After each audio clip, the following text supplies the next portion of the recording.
on the world, in my opinion. Climate change, no matter what happens, you're involved in that. No more global warming, no more global cooling. All of these predictions made by the United Nations and many others, often for bad reasons, were wrong. They were made by stupid people that have cost their countries fortunes and given those same countries no chance for success. If you don't get away from this green scam, your country is going to fail.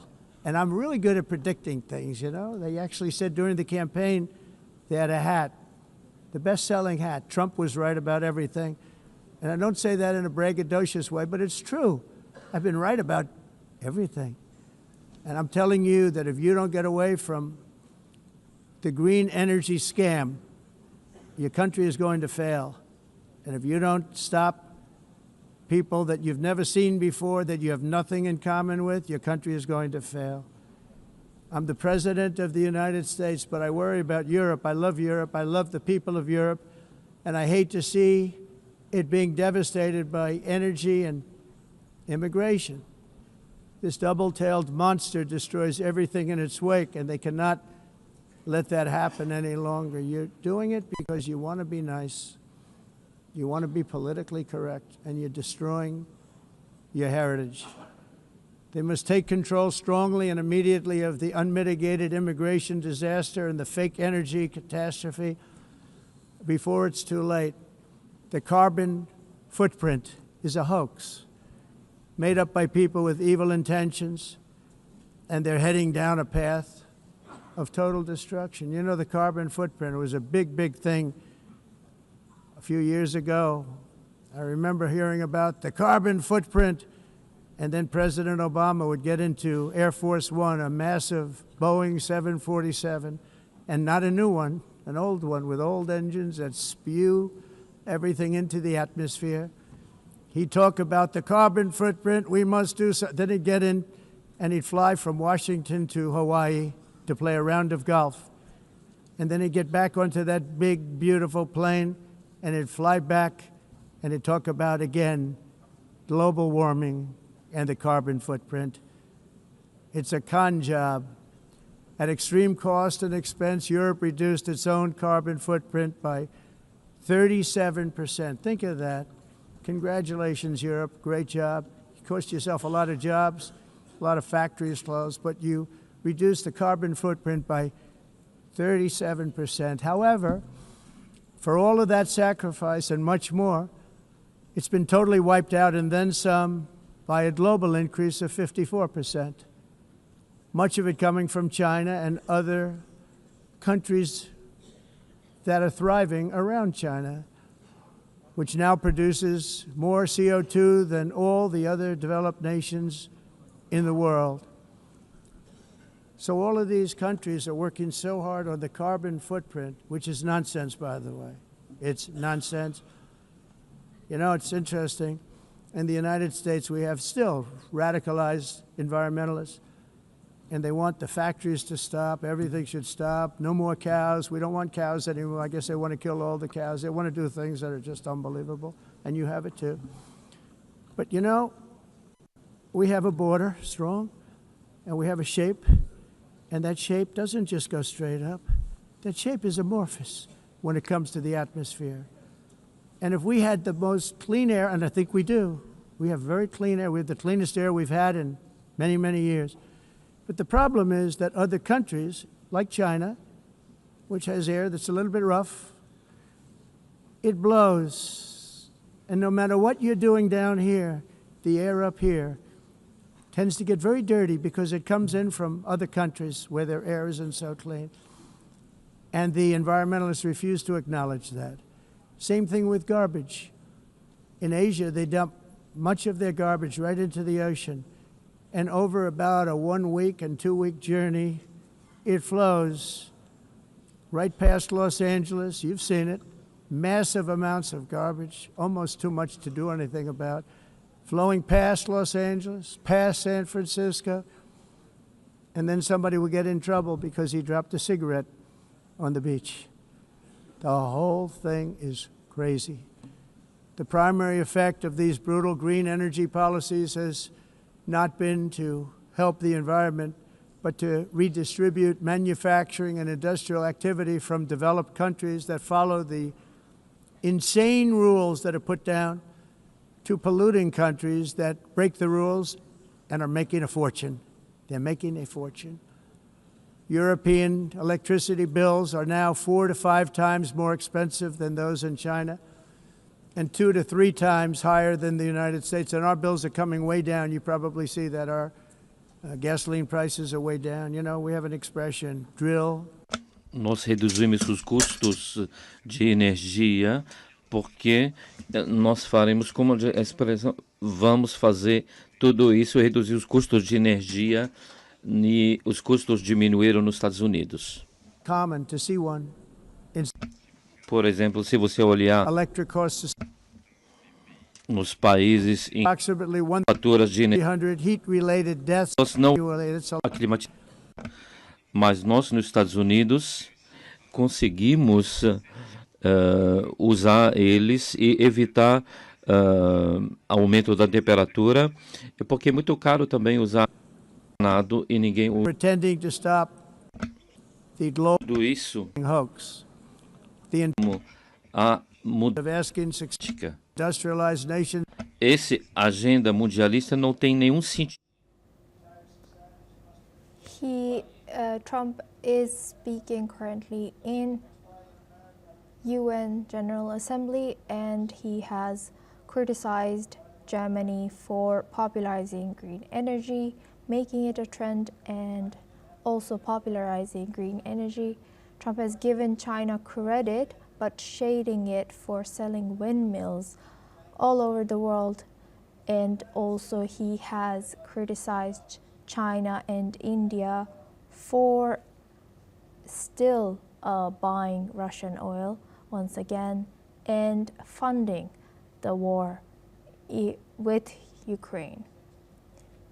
By the world for many, many years, but not any longer, as you probably noticed. I unleashed massive energy production and signed historic executive orders to hunt for oil, but we don't have to do much hunting because we have the most oil of any nation anywhere, oil and gas in the world. And if you add coal, we have the most of any nation in the world. Clean, I call it clean, beautiful coal. You can do things today with coal that you couldn't have done 10 years ago, 15 years. So I have a little standing order in the White House.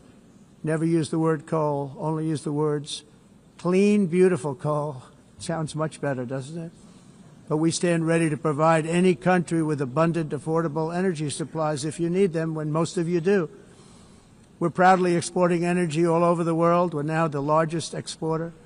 In the United States, we want trade and robust commerce with all nations, everybody. We want to help nations. We're going to help nations. But it must also be fair and reciprocal.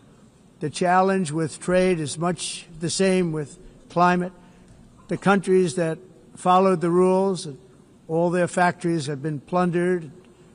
It's really sad to watch. They've been broken. They've been broken by countries that broke the rules. That's why the United States is now applying tariffs to other countries, and much as these tariffs were for many years applied to us, uncontrollably applied to us.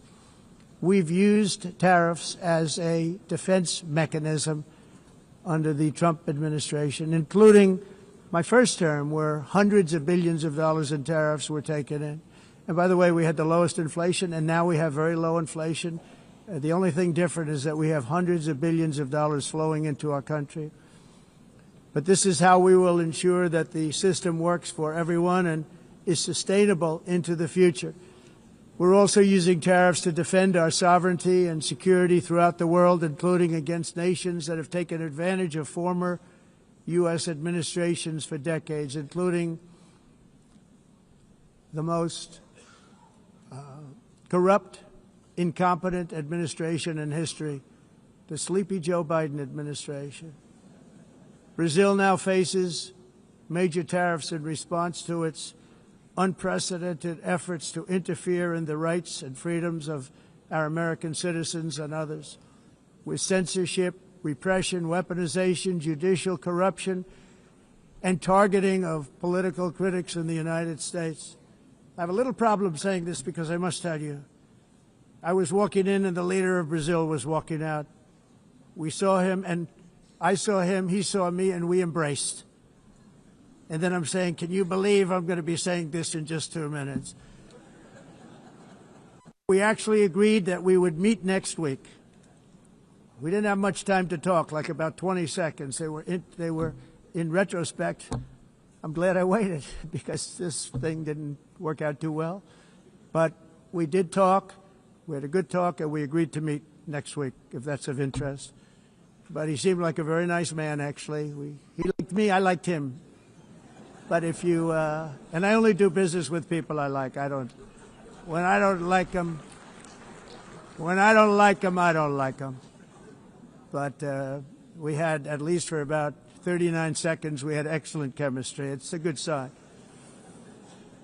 But also in the past, Brazil, can you believe this, unfairly tariffed our nation, but now because of our tariffs, we are hitting them back, and we're hitting them back very hard. As president, I will always defend our national sovereignty and the rights of American citizens. So I'm very sorry to say this, that Brazil is doing poorly and will continue to do poorly. They can only do well when they're working with us. Without us, they will fail, just as others have failed. It's true. Next year, the United States will celebrate the 250th anniversary of our glorious independence, a testament to enduring power and American freedom and spirit. We will also be proudly hosting the 2026 FIFA World Cup, and shortly thereafter, the 2028 Olympics, which is going to be very exciting. I hope you all come. I hope that countless people from all over the globe will take part of these will be great celebrations of liberty and human achievement, and that together we all can rejoice in the miracles of history that began in July 4th, 1776, when we founded the light to all nations. And it's something really that an amazing thing came out of that date. It's called the United States of America. In honor of this momentous anniversary, I hope that all countries who find inspiration in our example will join us in renewing our commitment, values, and those values, really, that we hold so dear. Together, let us defend free speech and free expression. Let us protect religious liberty, including for the most persecuted religion on the planet today. It's called Christianity. And let us safeguard our sovereignty and cherish qualities that have made each of our nations so special, incredible, and extraordinary. In closing, I just want to repeat that immigration and the high cost of so-called green renewable energy is destroying a large part of the free world and a large part of our planet. Countries that cherish freedom are fading fast because of their policies on these two subjects. You need strong borders and traditional energy sources if you are going to be great again. Whether you have come from north or south, east or west, near or far, every leader in this beautiful hall today represents a rich culture, a noble history, and a proud heritage that makes each nation majestic and unique, unlike anything else in human history or any other place on the face of the earth. From London to Lima, from Rome to Athens, from Paris to Seoul, from Cairo to Tokyo and Amsterdam to right here in New York City, we stand on the shoulders of the leaders and legends, generals and giants, heroes and titans who won and built our beloved nations, all of our nations, with their own courage, strength, spirit, and skill. Our ancestors climbed mountains, conquered oceans, crossed deserts, and trekked over wide open plains. They charged into thunderous battles, plunged into grave dangers, and they were soldiers and farmers and workers and warriors and explorers and patriots. They built towns into cities, tribes into kingdoms, ideas into industries, and small islands into mighty empires. You're a part of all of that. They were champions for their people who never gave up and who never, ever gave in. Their values defined our national identities. Their visions forged our magnificent destiny. Everybody in this room is a part of it in your own way. Each of us inherits the deeds and the myths, the triumphs, the legacies of our own heroes and founders who so bravely showed us the way. Our ancestors gave everything for homelands that they defended with pride, with sweat, with blood, with life, and with death. Now the righteous task of protecting the nations that they built belongs to each and every one of us. So together let us uphold our sacred duty to our people and to our citizens. Let us protect their borders, ensure their safety, preserve their cultures, treasure, and traditions, and fight, fight, fight for their precious dreams and their cherished freedoms. And in friendship and really a beautiful vision, let us all work together to build a bright, beautiful planet, a planet that we all share, a planet of peace and a world that is richer, better, and more beautiful than ever before. That can happen. It will happen. It will happen, and I hope it can happen and start right now, right at this moment. We'll turn it around. We're going to make our countries better, safer, more beautiful. We're going to take care of our people. Thank you very much. It's been an honor. God bless the nations of the world. Thank you very much. Bye.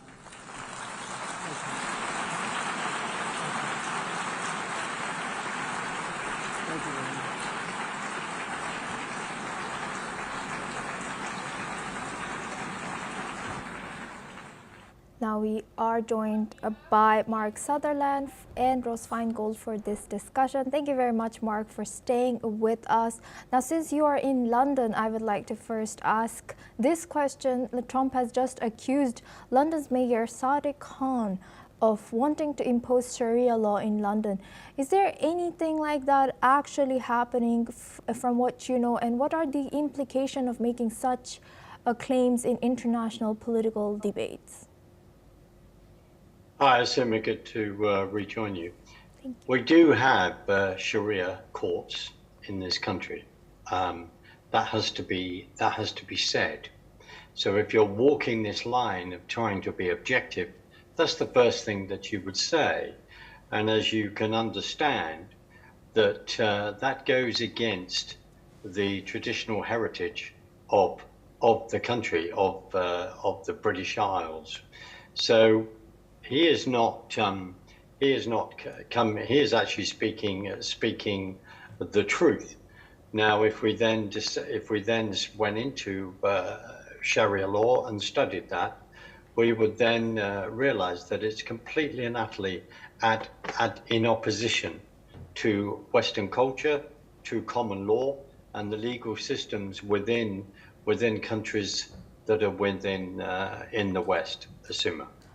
Right, and how do you think, how might this affect relations between US, UK, and the Muslim community in the UK? You ask a very, very important question. I mean, President Trump and the Mayor of London, Sadiq Khan, are not friends by any stretch of the imagination. The thing is that if you enter a country like the UK, there is a heritage, there are laws, there is a culture, there are customs, and we ask people to then come into our country and then to be part of that. One of the big issues that have gone on for a number of years, and the grooming gangs have then shown that, is that when people do not conduct themselves in a way that respects the Western culture. And our big problem is, let's be frank, is when we, and I can speak from the UK because I'm here, is that when we have seen authorities turn a blind eye to that, this whole discussion of this whole subject of multiculturalism, and that this is a very, very serious subject, a very serious issue that the UK is finding itself. We are welcoming to people that want to come into the country to then contribute to the country, to respect our culture, our laws, etc.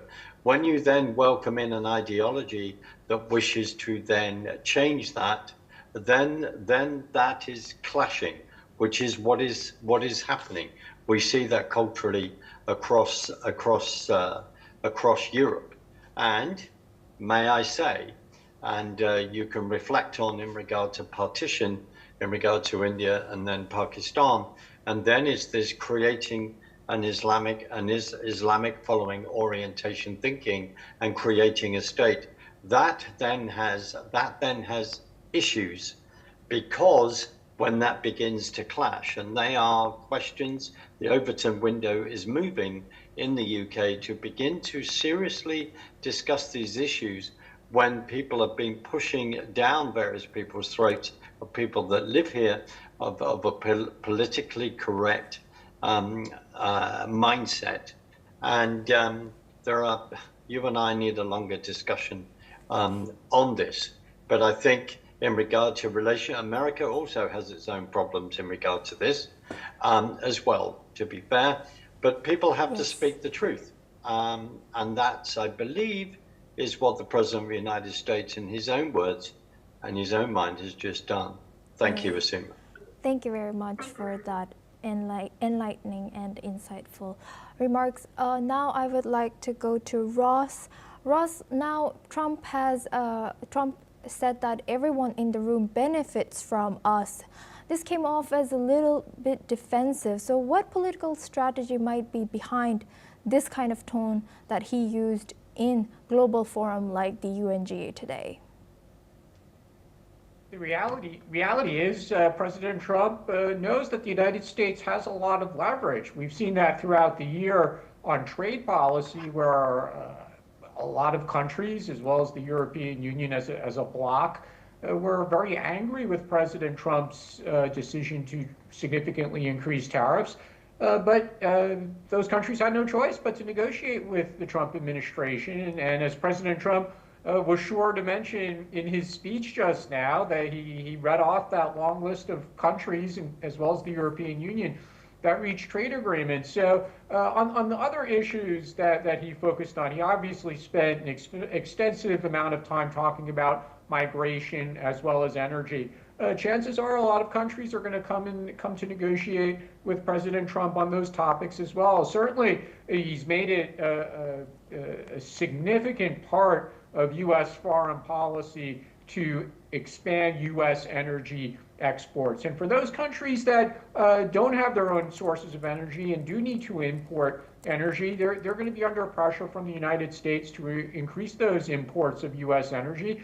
And the U.S. will have significant leverage over those countries. So strategically, it's not a surprise that he talked a lot about energy, and he was very critical of renewables, as he tends to be. And we see some success with that, whether that's countries in Europe or here in East Asia, where I'm speaking from. Countries like Japan, South Korea, and Taiwan have all committed to buying more U.S. energy. And Ross, building on your answer, does this reflect an underlying shift in how the U.S. sees its role in multilateral institutions? Do you think tones have changed ever since President Trump came in? And like you've mentioned, he knows the power that U.S. president holds.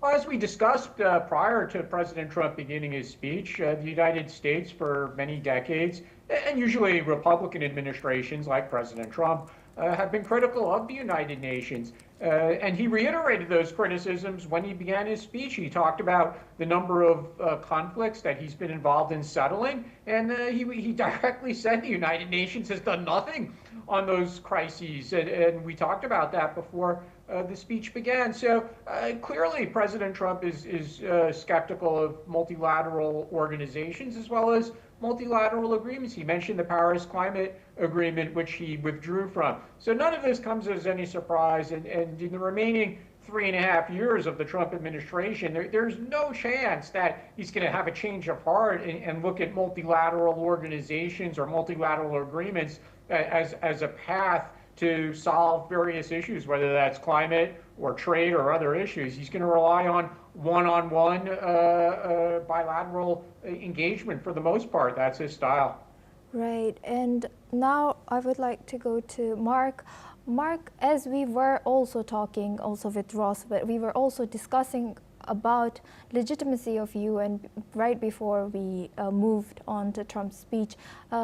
He went on and criticized the UN as ineffective and claimed that the US deserves more credit for what US does or what UN is supposed to do, but US is doing. What does this tell us about his broader view of this multilateral diplomacy or his view about UN? I think we can remember, I think, his first speech at the UN in 2018, and he used the word braggadocious, which is the wonderful way that President Donald J. Trump conducts himself. But also, if you listen to that speech, in his eyes, and you know, being impartial to some extent when you're commenting on this is a little bit difficult when you actually agree with him, and he is calling it out. Now he may say, I've been able to stop this war, that war. There is no doubt about it. It's had huge influences in various regions around the world. Some people may then question that, but he in that speech is.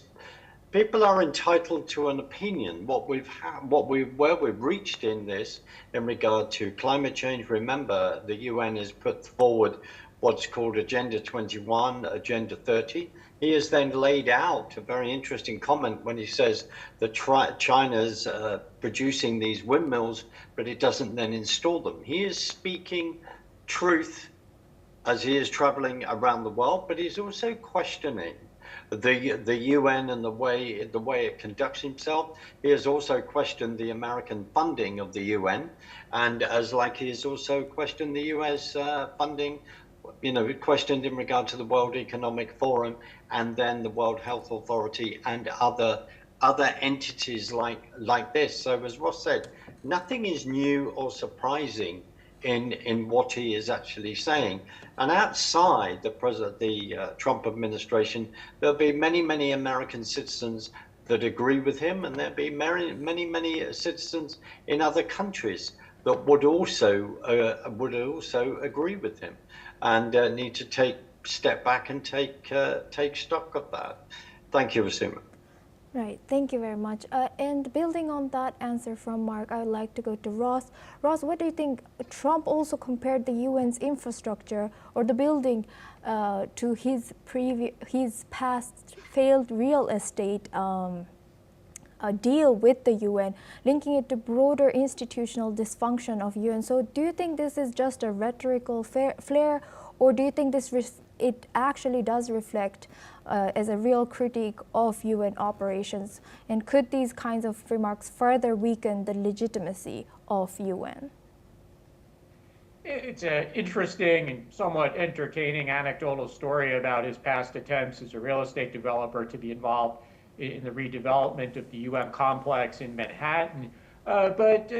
Yeah, it applies to the general skepticism that he personally has and his foreign policy team have towards the United Nations. We know that from the first Trump term, and they basically have reiterated that position in their first 8 months or so in office this year, and including in this speech tonight. And that's going to be a consistent message from the Trump administration going forward. So whether they're criticizing the UN's failure to settle conflicts, or they're criticizing the UN's inefficiency or corruption, that's going to continue throughout the Trump presidency. And whoever takes over from Gutierrez as the next UN Secretary General, even if they take office initially with support from the US along with the other permanent members of the Security Council, eventually the Trump administration is going to criticize that individual as well. I think it's just inevitable. That's how much the Trump administration dislikes the United Nations.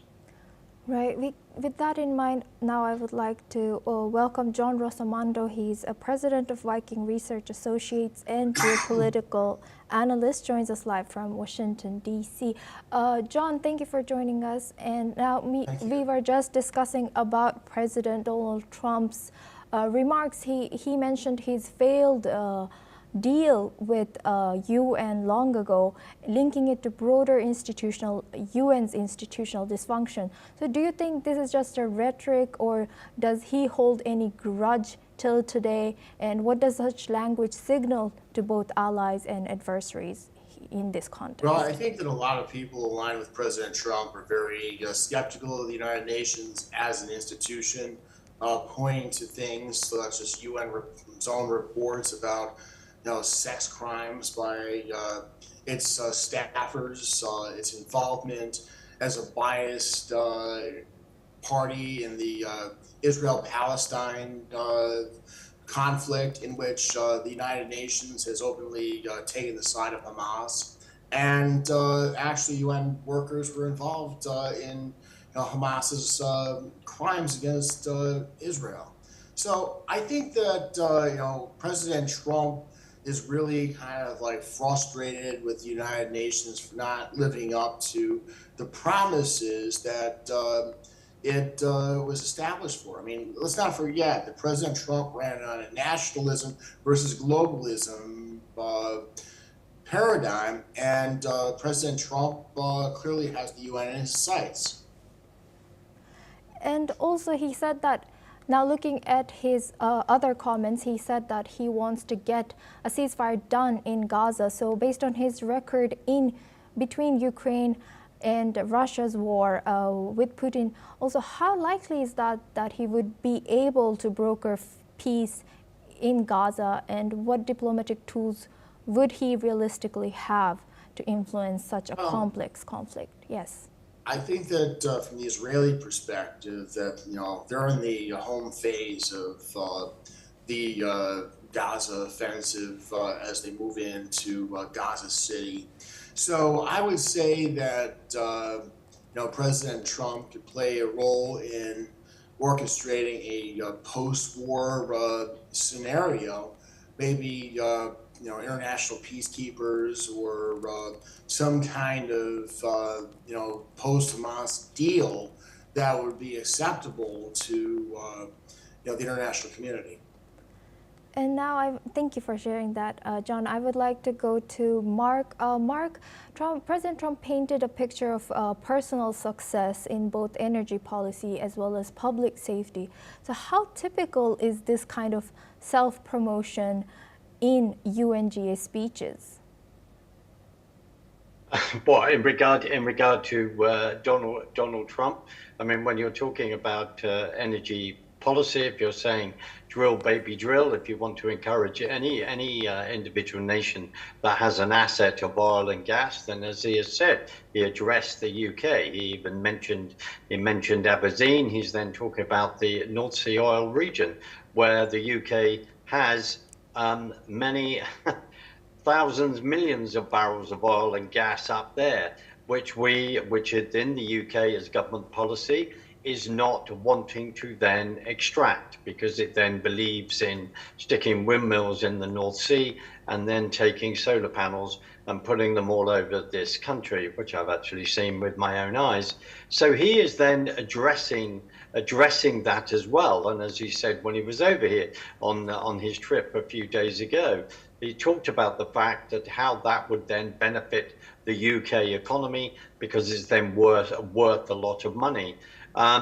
So again, he is not saying anything that is not truthful at all. And as dear John has just alluded to, what we are seeing is the people that believe in a nation state and against other people who are globalist, who do not, who then want all these nation states to then come together.